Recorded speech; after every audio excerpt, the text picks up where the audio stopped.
자, 안녕하세요. 지난 5월에 우리 진재용 변호사님 모시고 그때 뭐였었죠? 그때도 영업비밀이었나? 네, 그때도 영업비밀 네. 관련된. 네. 그래서 하고 자주 뵌다고 하다가 벌써 3개월이 지났습니다. 어쨌든 앞으로도 시간이 날 때마다 좋은 말씀을 한번 들어보도록 하고요. 우리가 지난번에 영업비밀보호 및 그 부정경쟁 방지를 부정경쟁 맞죠? 부정경쟁 방지를 했는데 그때하고 뭐 조금 달라졌다고 해서 다시 한번 얘기를 해보려고 합니다. 대략 어떤 게 가장 많이 달라진 점인가요? 뭐 달라졌다기보다는 이제 영업비밀에 대해서 지금 보호받으려면 여러 가지 좀 많은 요건들이 필요합니다. 근데 영업비밀을 통해서 보호받지 못하더라도 부정경쟁 행위에 해당이 되면은 또 법적으로 보호를 받을 수 있거든요. 그래서 그 부정경쟁 방지 및 영업비밀 보호에 관한 법률이 이제 작년에 개정이 돼서 흔히들 말하는 이제 기획서라든지 제안서 유출 행위에 대해서 부정경쟁 행위로 볼 수 있는 조항이 이제 최근에 이제 입법이 되었습니다. 그래서 그 부분에 대해서 오늘은 좀 주로 말씀드리려고 이렇게 오늘 찾아뵙게 되었습니다. 그 전에는 구체적으로 기획서라든지 제안서라든지 시안이라든지 유출이나 뭐 이런 그 명확한 항목이 없었었죠. 예, 그러니까 영업비밀로서 보호를 받아야 되는데 이제 영업비밀이 되려면 이제 판례상 그 비밀로서 특별히 관리를 해야 됩니다. 근데 이게 대다수의 이제 그 중소회사의 입장에서는 그게 쉽지 않기 때문에 어떤 분명히 이건 우리에게 가치가 있는 어떤 중요한 자산인데 이제 영업비밀로서 보호를 받지 못하는 부분이 있었습니다. 그런데 이제 작년부터 시행되는 이제 부정경쟁방지법을 보면은 어떤 이제 사업 제안이나 입찰, 공모 등 이러한 거래 교섭 또는 거래 과정에서 어떤 경제적 가치를 지니는 어떤 특별한 아이디어가 있는 정보를 이제 함부로 제공하면 부정경쟁 행위로 본다라는 이제 조항이 이제 도입이 됐습니다. 그러면은 뭐 이전에도 가끔 논쟁이 됐었었는데 뭐 가령 A라는 사람이 B라는 회사에 근무를 하다가 야 이거 내가 쓴 거다 기획서는 그래서 그냥 가지고 나가는 경우도 더러 있었었어요. 그리고 그걸 그냥 혼자만 가지고 있으면 괜찮은데 뭐 여기저기 또 주기도 하고 뭐 이랬는데 이런 게 결국은 그 위반이 된다 이렇게 볼 수 있나요? 네, 왜냐면은 기획서 뭐 제안서라는 게 결국은 그 작성을 한 회사에 대한 내용이지 않습니까? 네. 그리고 거기에 이제 회사 특유의 어떤 아이디어라든지 주요한 자산이 있다면 그거는 그 직원 개인의 소유가 아니고 회사의 소유이고 그것이 이제 이른바 부정경쟁 행위가 될 수가 있는 거죠. 그래서 이제 부정경쟁방지법 제2조에서 이제 부정경쟁 행위란 이러이러한 것이다라는 이제 정의를 두고 있는데 거기에 이제 1항 차 목에 그런 규정이 이제 생긴 겁니다. 그래서 이제 타인의 아이디어가 담긴 어떤 기획서라든지 제안서 같은 거를 이제 함부로 유출을 하게 되면 부정경쟁 행위가 될 수 있다는 거죠. 그러면 이게 이렇게 법에 들어오면 좋은 게 뭐냐면 물론 법에 없더라도 뭐 일반 민법상의 불법 행위라고 주장을 할 수 있습니다. 회사 쪽에서는. 근데 그러려면 이제 법원을 막 설득을 해야 되는 거거든요. 이게 왜 불법 행위인지. 그냥 불법 행위라는 건 너무 큰 개념 아니겠습니까? 추상적이기도 하고. 그런데 이러한 특별한 법에 몇 조 몇 항에 해당된다. 이런 식으로 주장을 할 수 있게 되면은 이제 권리를 침해당할 수 있는 사람 입장에서는 훨씬 더 자신이 권리를 침해당했다는 거에 대한 입증이 수월해지는 측면이 있는 것입니다. 그 아까 말씀하셨는데 한 번 더 명확히 하자면 우리 가끔 이 업계에 있는 사람들끼리 뭐 술자리라든지 개인적인 사석에서 그런 얘기들을 하긴 하거든요. 야, 그 내가 쓴 거다. 대부분 이제 그런 관점들이 많이 있는데 어쨌든 회사 근무할 때 쓴 거는 내 소유가 아니라 회사 소유라는 게 명확한 거네요. 그렇죠. 어차피 기획서 제안서라는 게 그걸 쓰신 분의 죄송합니다. 내가 이런 거를 내가 할 수 있다가 아니지 않습니까? 네. 결국 우리 회사가 이런 장점이 있고 이 행사 혹은 프로젝트에 대해서 이러한 것들을 하겠다라는 거기 때문에 그것을 쓴 사람은 이제 직원이지만 회사 일을 위해서 한 것이고 회사에 소속이 되어서 회사에게 급여를 받아서 하는 것이기 때문에 그건 회사의 자산이고 뭐 저작권법에서 보더라도 이른바 업무상 저작물이라고 합니다. 그러면 저희가 업무상 하는 일이기 때문에 그 저작권자 권리자는 그 회사에게 있는 것이 원칙입니다. 물론 회사에서 일을 하면서 개인적으로 뭐 소설을 썼다. 그건 이제 회사 업무랑 상관이 없지 않습니까? 뭐 그런 거는 회사 소유가 아니겠죠. 뭐 근무 태만이다, 뭐 이런 이제 별도의 얘기는 할 수 있겠지만, 근데 회사 일, 회사에 대한 업무에 대해서 쓴 거는 회사의 자산인 것이죠. 그럼 중요한 건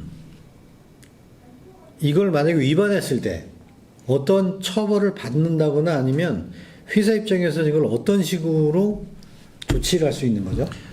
만약에 이러한 행위에 포함된다라고 하면은 근데 부정경쟁방지법 자체는 형사처벌 조항은 없습니다. 근데 다만 이제 민사적으로 이거를 이제 사용하지 못하게 하는 금지 청구를 할 수 있고 뭐 손해배상 청구를 할 수 있습니다. 그리고 형사처벌을 못한다라는 것이 아니고 일반 형법에서 업무상 배임죄라는 것이 있습니다. 예.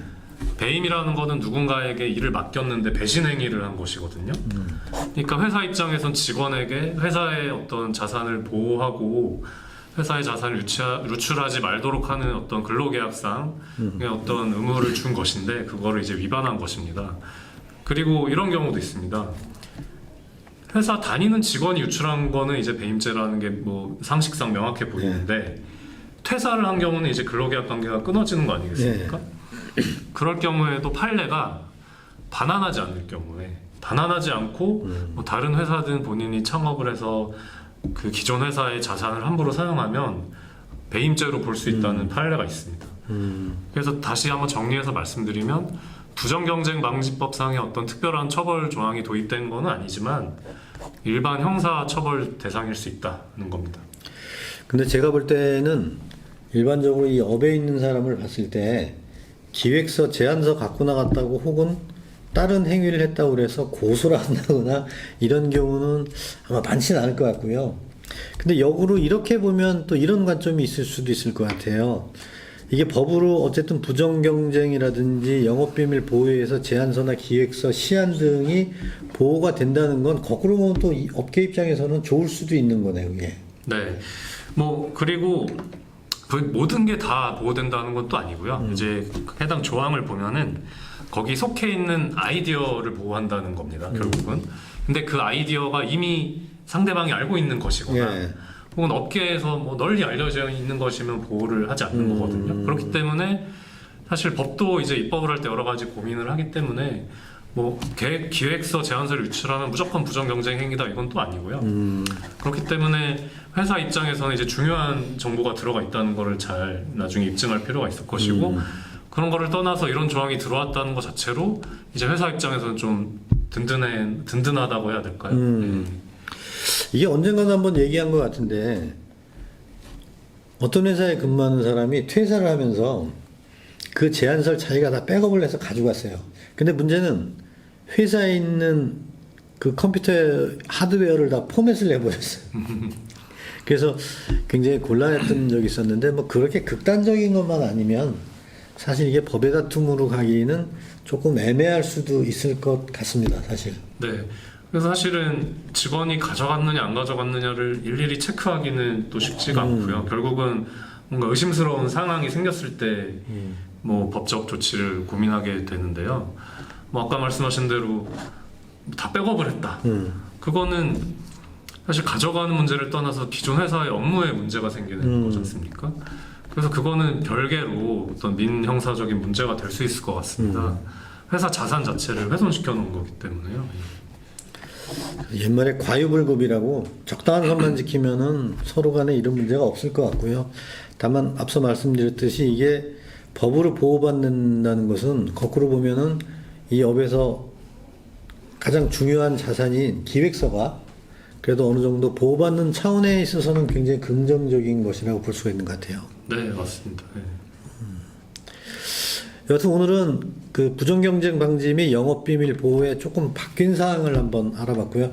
요 다음에 또 지금 재밌는 소송을 하나, 뭐 재밌다기보다는 네. 당사자들은 굉장히 괴롭겠습니다만 조금 업계에서 주목받을 만한 소송을 지금 진행을 하고 계시다는데 그게 나중에 결정이 되면 한 번 더 뵙겠지만 네. 어떤 거죠, 소송이? 뭐 다들 아시다시피 코로나19를 이유로 많은 행사들이 취소가 됐습니다. 제가 지금 2건 정도를 하고 있는데 성금까지 받고 행사 준비를 이제 상당히 진행하던 상황에서 이제 발주기관이 코로나19를 이유로 행사를 일방적으로 취소를 하고 이제 성금을 반환하라는 이제 얘기를 하는 거죠. 근데 정산 과정에서 또 어느 정도 합리적으로 정산이 됐다면 소송까지 이어지지 않았을 텐데 저희 기획사 측에서 요구하는 정산 금액보다 훨씬 적은 금액만 인정해 줄 수 있다라고 하여서 지금 소송을 가는 것이 있습니다. 그래서 이 소송에서는 크게 중요한 포인트가 2가지인데요. 하나는 과연 코로나19를 이유로 행사를 취소할 수 있는 것인가? 그거에 대해서 사실은 뭐 많은 분들이 그냥 체념하는 경우도 많지만 저는 법적으로 봤을 때는 분명히 무조건 코로나19라고 해서 취소할 수는 없다라고 생각이 듭니다. 그래서 그 부분에 대해서 법원이 좀 판단을 긍정적인 방향이든 부정적인 방향이든 해주면 이게 나름 업계에서 기준이 되겠죠. 아, 코로나19로 행사가 취소될 때는 뭐 이런 요건을 충족해야 되는구나. 혹은 코로나19만을 이유로는 취소할 수 없구나라든지요. 그리고 2번째로는 과연 정산 과정에서 이게 뭐 저희 업계들 고민입니다만 어느 정도의 정산을 받아야 합리적인 것이냐. 그에 대해서 법원이 어떤 기준을 좀 세워질 수 있느냐. 그래서 그 2가지 측면에서 매우 뭐 제가 열심히 소송을 하고 있고 뭐 결론이 어떻게 나든 뭐 앞으로 이제 업무를 하시는데 많은 뭐 어떤 기준을 좀 알아볼 수 있는 재판이 될 것 같습니다. 저도 이벤트넷을 하면서 전화를 받은 것 중에 비중이 높은 게 지금 말씀하신 그 취소를 일방적으로 당했을 때 어떤 사례가 있느냐 뭐 이런 거였거든요. 아니면 어떤 규정이 있느냐였었는데 어쨌든 우리 업계에서는 굉장히 필요한 거며 이게 잘 됐을 때는 굉장히 큰 뭐 긍정적 폭풍을 예상을 합니다. 그래서 어쨌든 잘 되시길 바라고요. 조만간 좋은 소식 가지고 또 한번 뵙겠습니다. 네, 고맙습니다. 고맙습니다. 예.